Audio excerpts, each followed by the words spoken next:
Hey, what's up? I'm Justin. Welcome to 65 Drums. If you want to keep on top of everything e-drum related, hit that subscribe and bell icon so you don't miss any of the new videos.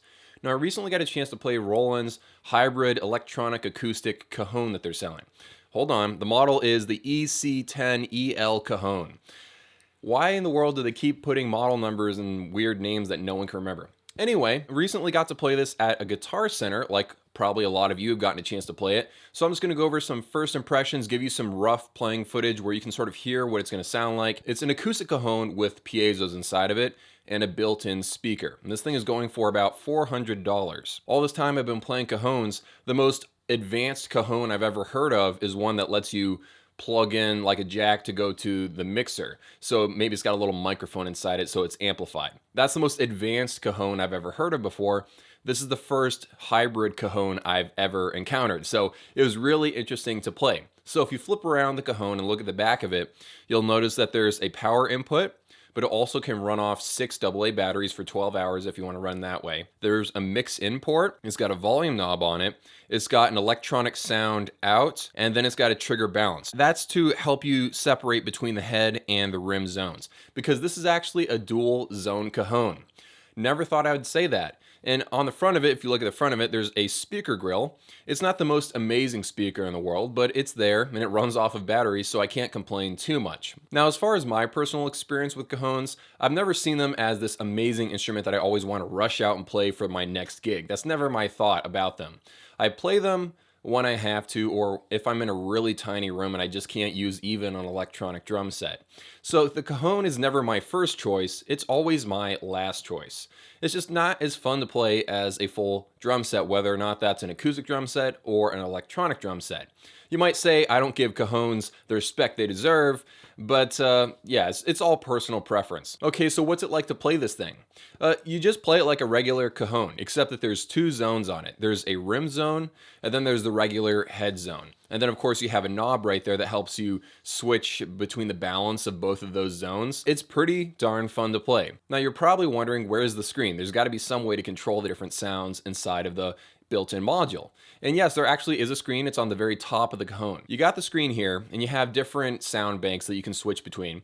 You've got percussion, you've got cajon sounds, and you have electronic sounds. And each one of those three sound banks have around 10 kits each. So you do have some choices here. I wish they give you a few more kits, a few more sounds, but you do have choices. So you have around, I don't know, 60 sounds if you think that there are two individual unique sounds for all 10 kits in each one of those sound banks. So you do have some choices here. Some of them are really cool. Some of them blend in where you can barely even hear them and you're wondering if the thing's even on.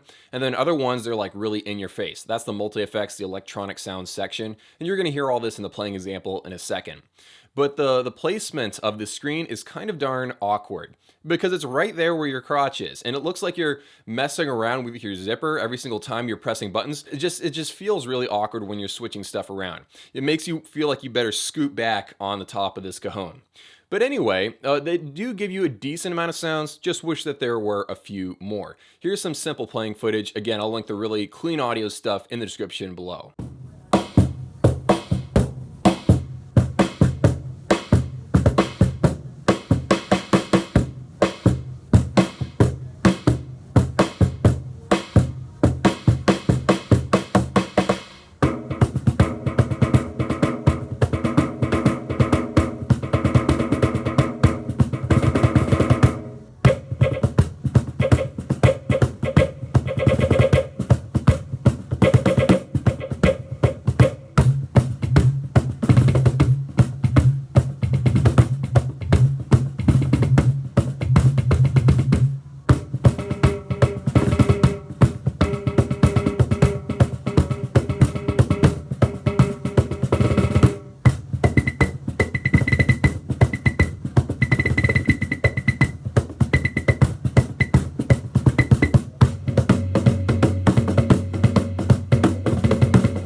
Okay, so now you have an idea of what it sounds like. Like I said, there are some really in-your-face effects and electronic sounds if you want to go that route. But since cajones are usually used in like acoustic sets, where it's some guy with his acoustic guitar and a mic, and then you and maybe a keyboard player, really simple environments like that where they're going for a certain vibe, you're probably going to be messing around with the different cajon sounds. In this case, you're going to be layering recordings of cajones with the cajon you're playing.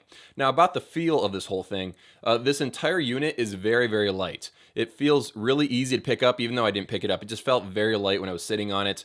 And I feel like the wood on the front of it seemed pretty thin, thinner than I remember other cajones feeling. That could all be in my mind, a faulty memory, but I felt like the front panel was a little bit thinner. The acoustic sound it produces, even if you're not going to run sounds through it, it's okay. It's not my favorite cajon I've ever played in my entire life, but it definitely works. Now, we need to talk about the pricing of this thing.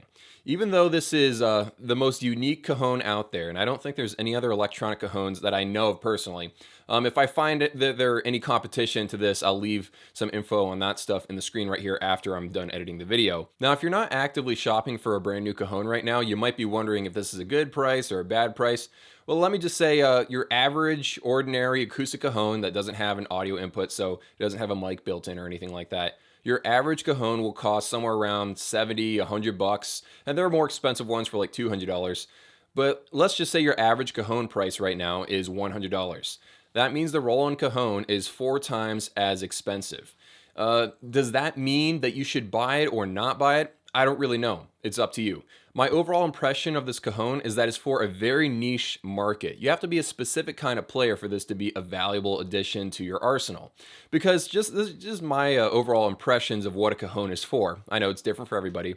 But if you're playing a cajon, it's because you're going for some very simple music. It's you and some guy on an acoustic guitar, or you and a keyboard player. It's not supposed to be this fancy thing. It's supposed to be really down to earth, very simple, kind of calming.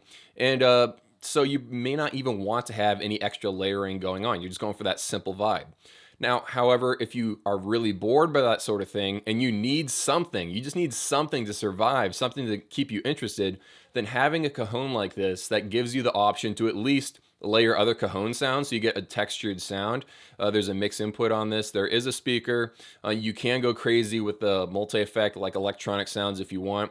But it's not really for the everyday cajon player, in my opinion. So I don't see this thing, flying off the shelves. I don't see this as being this humongously popular thing. Now, for those of you that are interested in this whole concept, but you already have a cajon, you don't want to sell it and then buy this one, Roland does have a separate module mic unit that you can buy to attach to the cajon you already have. It's called the Roland EC10M El Cajon mic processor.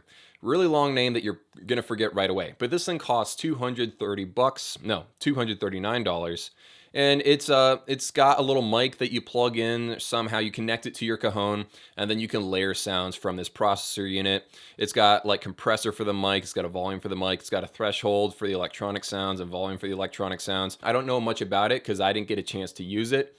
But it is an option if you want to capture the whole concept of this Roland Cajon, but not pay the $400 price. So in summary, I'm not a big cajon guy, and I don't want to spend 4 times as much money to buy one that has electronic components in it. I'm glad this exists. I'm sure there are some people that are going to love this concept. It's going to be perfect for their needs. But the majority of drummers, I don't think, are going to find a ton of value out of this, especially at the price they're trying to get from it. That's just my overview of it. If you guys agree or disagree, let me know down in the comments below. Hope you guys have an amazing day, and I'll see you in a few.